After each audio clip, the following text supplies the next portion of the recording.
Durante a semana, hoje é o dia. Aí eu vim visitar o pé de limoeiro aqui pertinho. Olha como ele tá carregado de limãozinhos. Eu sou louca pela natureza. Sabe o que é acordar? Aí eu venho ver ele hoje. Eu venho visitar ele, né? O tamanho da natureza, porque é muito poderoso esse nosso Deus, não é? É muito poderoso, gente. A gente vive no mundo que a gente criou de comércio, né? O mundo comercial que a gente virou, porque você já pensou se todo mundo tivesse seu espacinho e pudesse produzir seu próprio alimento?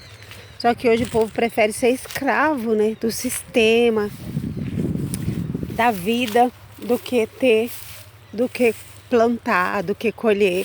Olha isso, hoje o pé de amora tá espetacular. Semana passada eu olhei, ele estava só com umas florzinhas verdes. Hoje ele tá espetacular. Ele tá muito lotado de frutinhas. Ele tá espetacular.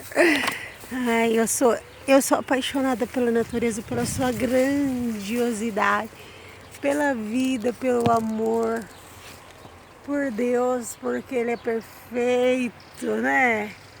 Como pode, né? E tem vezes que os passarinhos não se aguentam. Fica aqui morrendo de comer, amor. Eu gosto de fazer geleia. Quem aproveita aí essas amorinhas para fazer geleia e para fazer suco também. Olha.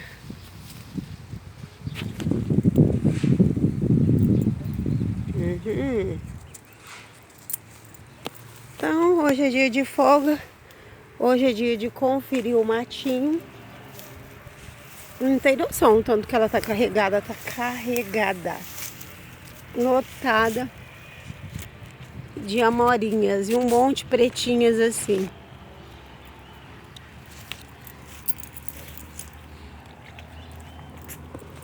O meu tour vai ser curto, né? Porque é dia de folga, dia de faxina em casa, ó. Só tá esperando, né? Ali pra baixo tem um monte.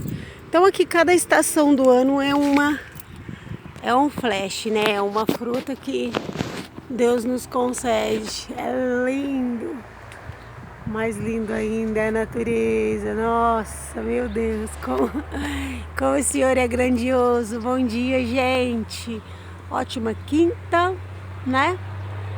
Ótima quinta para todo mundo. Vamos acreditar que em dias melhores, que todo dia vai ser o melhor que o outro, né? E esperar em Deus. O dia que a gente não vai estar mais aqui, né? Que vai ser a escolha dele. Olha que lindo. Bom dia.